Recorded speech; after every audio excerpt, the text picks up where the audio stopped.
Tehniskās universitātes Mašīnbūves tehnoloģijas institūts piedāvā dažādu veidu nanostruktūrētu pārklājumu izpēti un attīstību. Sadarbojamies ar vairākām kompānijām, kuras izstrādā pārsvarā bēžas un dilumu samazināšanas pārklājumus, bet mēs piedāvājam ar iespēju izveidot pārklājumus, kas ir termoizturīgi un ar ļoti labām fizikālajām īpašībām. Pārsvarā mēs koncentrējamies uz tieši šo fizikālo un triboloģisko īpašību izpēti, validēšanu, testēšanu, respektīvi ķīmiskā sastāva analīzi, dažādu veidu mikroskopijas, profilometrijas. Vārds Jānis Lagevičs strādā Rīgas Tehniskajā universitātē Mašīnbūves tehnoloģijas institūtā. Zinātniskais asistents. Mans vārds ir Alvis Sokolovs. Esmu Rīgas Tehniskās universitātes vadošais pētnieks, inženierzinātņu doktors un RTU CS filiāles vadītājs. Tas, ko es piedāvāju, ir pastāvīgo magnētu sinhronā ģeneratoru energoelektronikas bloks, jeb pārveidotājs, ar kur palīdzību var iegūt gan līdzstrauju pārveidotā izējā, gan mainstrauju tādu, kādu patērētājs lietotājs vēlās, kāda tam ir nepieciešama. Papildus šis pārveidotājs ļauj kontrolēt vēja turbīnas vai hidroģeneratoru jaudas plūsmu. Tādā veidā optimāli noslogojot ģeneratoru un optimāli izmantojot vēja enerģiju. CS filiāles studenti ir izgatavojuši mobilās ierīces uzlādes staciju, kur var izmantot caur diennakti. Tā barojas tikai no saules enerģijas, uzkrāj enerģiju akumulātoros un ļauj lādēt vienlaicīgi līdz 4 ierīcēm. Atkarībā no pasūtītāja vēlmēm var izgatavot gan portatīvu, gan mobīlu, gan apgādāt ar dažādām papildus ierīcēm.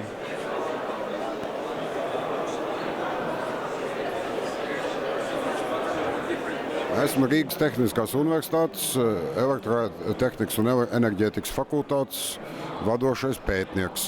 Mēs piedāvājam visu, kas ir saistīts ar vidējas jaudas līdzstraujas tīkliem. Pārveidotājus, enerģijas avotus un pats galvenais enerģijas plūsmas novērtējumu un monitoringu. Šāds monitorings un novērtējums faktiski ir vajadzīgs vienai lietai. Ja mēs gribam taupīgi izmantot mūsu enerģijas resursus, tad mums ir jāzina, kādi viņi mums ir, kur mēs ko zaudējam un kur mēs varam kaut ko ietaupīt vai atgriezt atpakaļ tīklā. No alternatīviem enerģijas avotiem vai arī izmantojot uzkrāto enerģiju iekārtās. Mūsu galvenā inovācija, ja tā var izteikties, ir enerģijas plūsmas mērītājs, kas ir divvirziena, tātad viņš darbojas gan kad enerģiju patērē, gan kad enerģiju rekuperē. Un viņš raksturojas ar to, ka viņam ir ļoti mazs pašpatēriņš. Daudzas modernās iekārtas, viedie skaitītāji, viss cits kā elektronikas saistītas iekārtas, parasti neapšaubām tērē kaut kādu jaudu savas darbības nodrošināšanai. Ja šī jauda netiek ņemta vērā, tad rodās situācija, kad nav skaidrs, kurš par šo mērīšanu maksā. Vai to maksā elektrības piegādātājs vai patērētājs. Mūsu gadījumā šī patērētā jauda ir tik niecīga, ka to var faktiski izmaksas var neņemt vērā. Mēs piedāvājam gan mehāniskos slēdžus, bet galvenokārt mēs piedāvājam digitālos jaudas slēdžus, apvienots kopā ar mehāniskiem slēdžiem. Digitālie jaudas slēdži, protams, kā jau šādām jaudām, viņi nav gabarītos lielāk par mehāniskiem, bet viņiem ir priekšrocības tādas, ka viņos neveidojas tā saucamais elektriskais loks.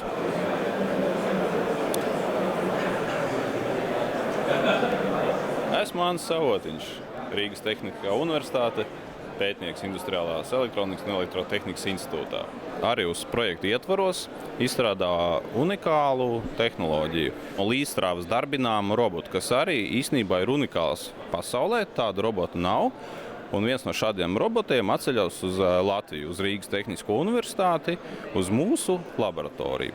Šobrīd mēs aprīkojam laboratoriju, kur būs tieši tāds mazu vidēju uzņēmumu paraugs ar robotu ar visiem pārējiem elementiem, uzkrājējumiem, saules paneļiem, kuru šādu tīklu mēs varētu imitēt. Lai nebūtu tā kā ir tagad, kad maiņstrāvas elektroapgāde dažādās valstīs ir dažādas prasības, standarti un tam līdzīgas lietas, kas ļoti apgrūtina gan elektroiekārtu ražotājiem, gan pašiem būvētājiem, sistēmu integratoriem. Tādēļ zinātniekiem sadarbojoties visā pasaulē, mēs varam definēt vienu standartu, kas der visās vietās, jo mēs faktiski būvējam nākotnes rūpnīcu.